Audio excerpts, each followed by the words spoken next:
alguien o alguien descubre que he publicado un libro, publico un libro que se llama Serendipity, suelo encontrarme tres tipos de reacciones. La primera de ellas es que no tengo ni idea de qué quiere decir la palabra. Aquí estamos hablando todo el día de serendipia, pero no es una palabra tan común. De hecho, entró en el diccionario en España el año pasado, me parece, en la RAE. Yo creo que las palabras crean la realidad. Y si no tenemos palabra, no tenemos concepto. Y si no tenemos el concepto, no podemos pensar en él.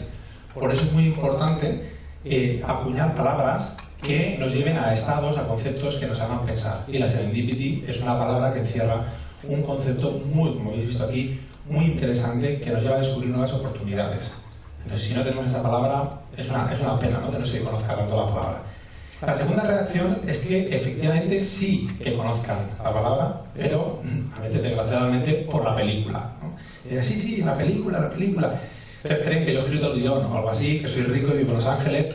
A veces no digo nada, me dejo ir con esto, la ilusión también se vive, pero no. Efectivamente Hollywood cogió ese concepto y lo llevó a hacer una comedia romántica. Bueno, por lo menos dio a conocer, en cierta manera, el concepto. Y la tercera es que los astros se alineen de alguna manera y me encuentre efectivamente con un lector del libro. Bien, he encontrado una persona que sí que leyó el libro. Y entonces se crea algo especial, ¿no? Porque cuando conoces a alguien que ha leído tu libro, pues se crea una oportunidad interesante de poder debatir sobre el libro. Pero lo que más me encuentro es que me digan, te había reconocido, ¿eres tú? ¿Estás más viejo? ¿Has engordado? Es decir, las preguntas interesantes que podían hacer se pierden. Sea como sea, desconocimiento por la película, por el libro, por lo que sea, lo que sí que es cierto es que llevo 6 años siendo el chico ese de la serendipity. Allá donde voy, cualquier empresa donde voy me conocen, el de la serendipia. Entonces, es algo como que me persigue. Estos años he aprovechado, después de escribir el libro, para reflexionar mucho sobre el término. He reflexionado sobre qué es serendipia, qué es casualidad, qué es sincronicidad. A veces los mezclamos, pero yo tengo mis matices entre ellos. Y sobre todo para recoger historias serendípicas que pasan, como hemos visto aquí, en la educación, en la tecnología, en la cultura, en la vida personal, ¿no? En todos los campos que podemos imaginar. Me llegan las historias, la gente me manda sus historias de serendipia, de cómo encontró un trabajo por casualidad, su amor, cómo pudo encontrar su mejor amigo, cambio de ciudad, cualquier cosa. Al final, el ingrediente para tener una buena serendipia es el accidente. A mí una vez me preguntó un alumno en un máster, oye, ¿cuál es la musa? ¿No? Yo estoy buscando dónde se encuentran las musas. Y dije, la musa es el error. Es el accidente, es el fracaso, es lo que más te hace pensar, porque tiene dos componentes. El primer componente es inesperado, es decir, cuando hay un accidente uno no se lo ve venir, a veces sí, de lejos, pero cree que no le va a pasar, pero normalmente es totalmente inesperado. Y el segundo factor es que es negativo. Evidentemente a nadie nos gusta tener un accidente, ¿no? Tener un fracaso, un error en nuestras vidas. Esos dos componentes te hacen pensar, te hacen coger lo que llamaremos el pensamiento lateral de la creatividad. ¿Por qué? Porque si nosotros vivimos una vida habitual, normal, lo que es lo correcto, lo que está bien, y no está ese fracaso, nos lleva a la rutina. Y a veces está muy bien y se vive muy tranquilo. Y lo accidental nos lleva a lo excepcional. Porque solo lo accidental es lo que nos desvía de ese camino tan racional y tan de piloto automático que a veces llevamos. Si nos fijamos, y seguro que lo sabéis, la ciencia, sobre todo la ciencia, la tecnología, ha avanzado a golpe de error. Buscábamos una cosa y hemos encontrado otra. Tenemos el POSIT porque buscábamos un pegamento extra fuerte. Tenemos el principio de Arquímedes porque este señor se metió en la bañera y se desbordó. Tenemos el LSD porque buscaban un efecto contra la migraña. Tenemos la Viagra porque buscaban algo también sobre la tensión. Tenemos el microondas, tenemos el rayo láser, tenemos las cookies, las galletitas, los Kellogg's, la Coca-Cola. Tenemos América fue una gran serendipia. Es decir, tenemos un montón de cosas, siempre porque está ahí. Ahora mismo yo acabo de llegar de Lisboa y es que me persigue esto de la serendipia. A mí siempre me ha llamado la atención el empedrado de Lisboa, este empedradito que tiene tan bonito. Y me cuenta, esto es del terremoto, ¿no? Esto es del terremoto que pasó, que el marqués de Pombal dijo, vamos a reconstruir la ciudad con los restos de todas las casas que se habían derrumbado. Por un tema económico sobre todo. Es decir, viene un accidente, este hombre busca reconstruir la ciudad y lo hacen con las piedrecitas que estaban por doquier. Conclusión, aparte de reformar la ciudad, por supuesto, hacen una ciudad que toda la ciudad tiene un empedrado. Es decir, si lo hacen a posta no sale. Y hoy en día, entre otras muchas cosas, es una de sus señas de identidad. Yo me pregunto, si no hubiera pasado ese accidente, ¿a qué loco se le ocurre decir, vamos a empedrar todas las calles? Todas las calles como si fuera un mosaico. Esto sería imposible, sería inviable. Es decir, me sorprende que haya tan buenas ideas tan potentes y vengan a través de una casualidad, ¿no? Esto no deja de alucinarme y creo que me perseguirá durante toda la vida. Yo ya tengo un TED, y es un TED en el que, pues bueno, no sé por qué decidí hacer como una especie de clase. Será mi alma pedagógica y de formador. Cuando me llamaron, me lo pensé, porque digo, yo ya tengo un TED, no es cuestión de repetir sobre el mismo tema además. Pero me pareció que valía la pena, ¿no? Un TED sobre serendipia, yo tenía que estar, ¿no? No podía decir que no. Entonces me planteé hacerlo desde la forma más sincera que puedo hacerlo. Y no estando en una clase, ni poniendo 1000 ejemplos de cómo se inventó el POSIT, ni nada, sino simplemente creo que me gustaría contaros un poco qué me ha pasado en mi vida, qué he hecho con mi vida y sobre todo cómo he aprovechado los errores que todos tenemos, pues yo los míos, para hacer de eso mi carrera. Una carrera en la cual soy mi propio jefe, manejo mis tiempos, manejo lo que hago, mis acciones. Me puedo permitir el lujo, yo he dicho esto en el 2015, es un poco arriesgado, pero de trabajar un poco con quien quiero, igual no siempre con quien quiero, pero sí no trabajar con quien no quiero, ¿no? Que me parece más importante. Y esto, que es como un sueño, ¿no? Poder hacer lo que te gusta, donde se te aprecia tu trabajo y donde gestionas tú tus recursos, me lo ha dado la serendipia. Porque la serendipia tiene mucho que ver con la actitud. Cuando me llega ese problema que hablaba, me llega en forma de regalo.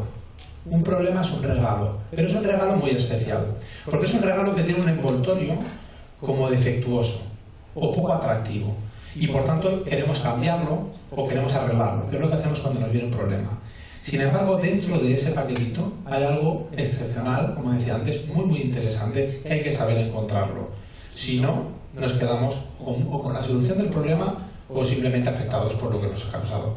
Yo voy a contar 4 puntos importantes que creo que ha cambiado en mi vida y he podido construir esta carrera. El primer punto empezó muy pronto, ¿no? Somos solo 3 años, 3, 4 años, cuando se empieza preescolar. Yo siempre he sido un niño pues, que no me gusta mucho que me obliguen y tal. Y entonces, cuando me llevaron al colegio, mi madre estaba realmente preocupada, porque dijo, verás el berrinche que va a coger cuando lo metamos en el colegio. Cuando me llevaron, sorprendentemente fui bastante tranquilo. Todos los niños llorando, cogidos de la pierna de sus padres, no se querían separar. Y yo fui bastante tranquilo. Mi madre ya se mosqueó un poco. Fui al colegio ese día, salí, todos los niños llorando, saliendo, abrazando a sus padres, y yo salí bastante normal también, incluso sonriendo, ¿no? Contento. Entonces mi madre me preguntó, ¿te gusta el colegio? Y yo dije, no. Y dice, ¿y por qué no lloras? Y digo, porque no pienso volver más. Entonces mi madre entendió que iba a llorar mucho a partir de ahora, los 10, 15 años que pudiera estudiar luego. Mi madre me decía, le pedí el otro día que me recordara la historia y me decía, sinceramente tú no sabías a qué ibas, ¿no? Tú ibas al colegio, pues bien, dice, entonces ibas tranquilo, y luego dijiste, esto no es para mí, esto no me gusta. Como decía Fernando, yo soy otro sufridor, otra víctima del colegio, nunca me gustó. Y sorprendentemente ahora doy clases en las universidades, en los colegios, a los propios profesores, etc. Es curioso, ¿no? Pero una cosa que me enseñó esto fue que no podía escapar. Es decir, yo ya el segundo día, ya lloré como los demás, y me di cuenta de que me quedaba un tiempo muy largo estar en un sitio donde yo no quería estar. Los niños lo aceptaron, muchos se lo pasaron bien, juegan al fútbol, estas cosas, pero yo realmente me puse a pensar cómo salir de allí, cómo escapar. Empecé como Clint Eastwood en La fuga de Alcatraz a intentar buscar un plan de escaparme de este colegio. Cuando no era el dolor de barriga, era que tenía sueño, que estaba malito, lo típico del termómetro en la bombilla. El caso era escapar del colegio. Lo hice varias veces, pero ya al final te pillan el truco. El tema es que de ahí aprendí una cosa, que era que eso que para mí estaba mal porque no me gustaba, a veces no se puede arreglar, ¿no? Por eso, si está roto, no lo arregles. Eso fue lo que empecé a aprender. Y de ahí saqué una cosa. Me perjuré que en la vida, cuando saliera de allí, que para mí era una cárcel, nunca tendría un jefe. nunca tendría que tener como el cole obligación de levantarme todos los días a un sitio.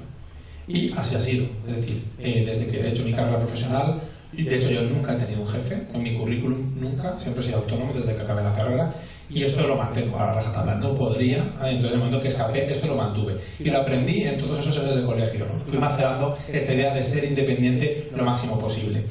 Esto me hizo que cuando acabara el colegio me llevó a mi segundo accidente, ¿no? Primero era encontrarme con un colegio opresor y con un colegio que no me gustaba y no podía escapar, y el segundo fue encontrarme con la música.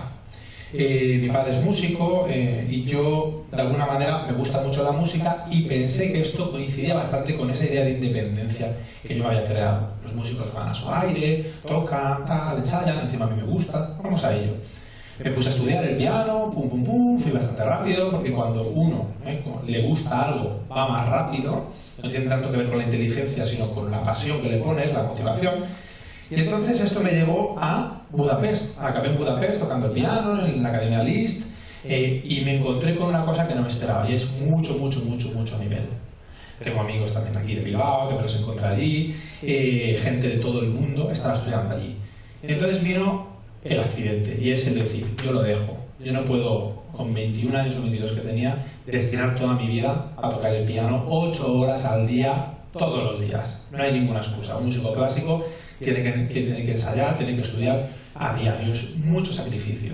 Y encima poco apreciado. Y el piano es un instrumento muy solitario. Realmente los pianistas es un trabajo bastante potente lo que tienen que hacer.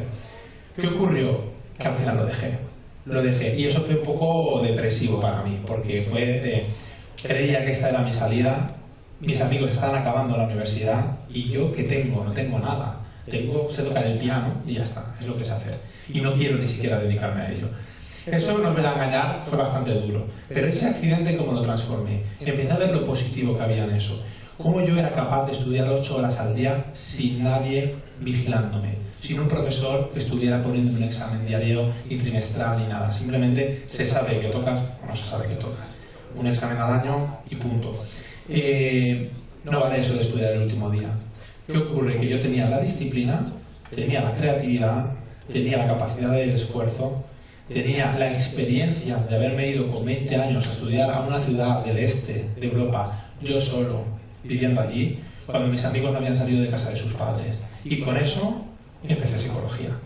Y cuando empecé psicología me di cuenta de que a mí, el niño que no le gustaba estudiar, que había hecho un plan de fuga de Alcatraz para escaparse del colegio, del instituto y de todo, con dolores de barriga, de repente todo eran matrículas de honor, todo eran becas de lo que quisiera para irme al extranjero a estudiar, para investigar, Alzheimer, trastorno obsesivo compulsivo, cualquier cosa que quisiera, los profesores me lo daban. ¿Por qué? Porque había tenido esa experiencia pasada, y eso me había despertado muchas cosas en mi mente y me había hecho muchas conexiones. Además, estudiaba también otra vez porque quería.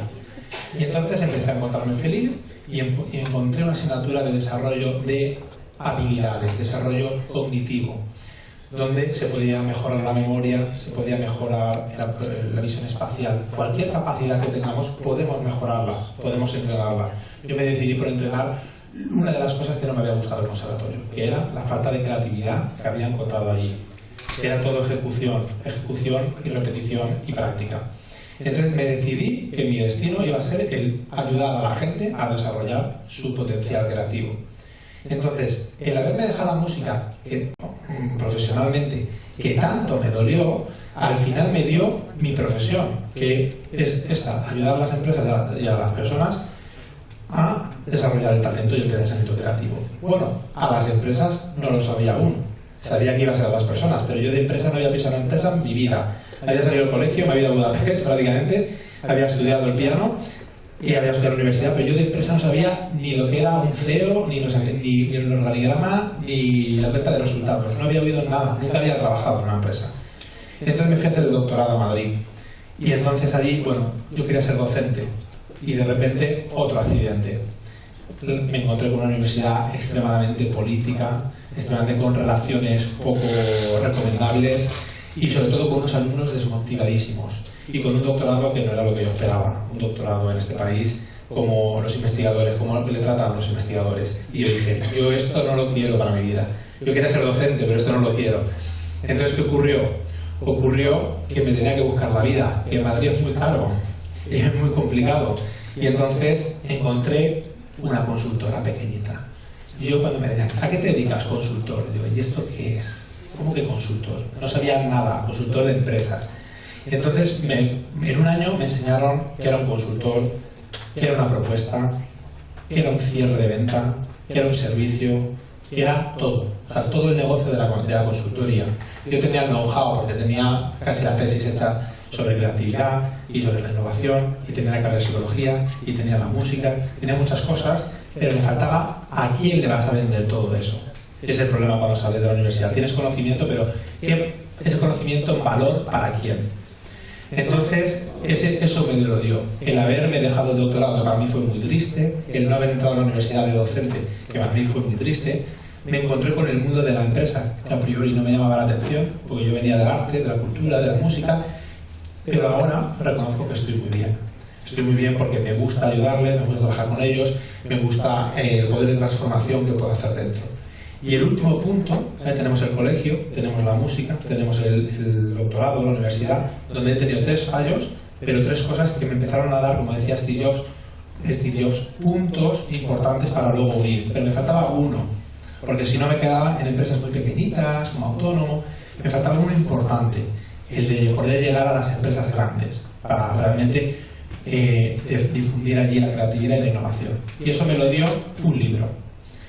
¿Cómo llegó a este libro? Pues llegó a este libro teniendo otro libro en mente. Y a mí siempre me ha gustado escribir, me fui a un editor y le presento, oye, mira, tengo este libro. Y me dice, no me gusta, no lo voy a publicar nunca. Digo, bien, empezamos muy bien. Pero antes de salir por la puerta me dice, una cosita, que me viene a mí a la mente una cosa. ¿Tú eres el tío este que has escrito un artículo sobre serendipia? Y digo, pues sí. Y me dice, pues eso me interesa. Eso sí que me gusta, no lo que me presentas. Si me escribes un libro sobre serendipia, te lo voy a publicar. Y dijo, bueno, llamé a mis padres, papá, voy a publicar. Aún no tenía nada.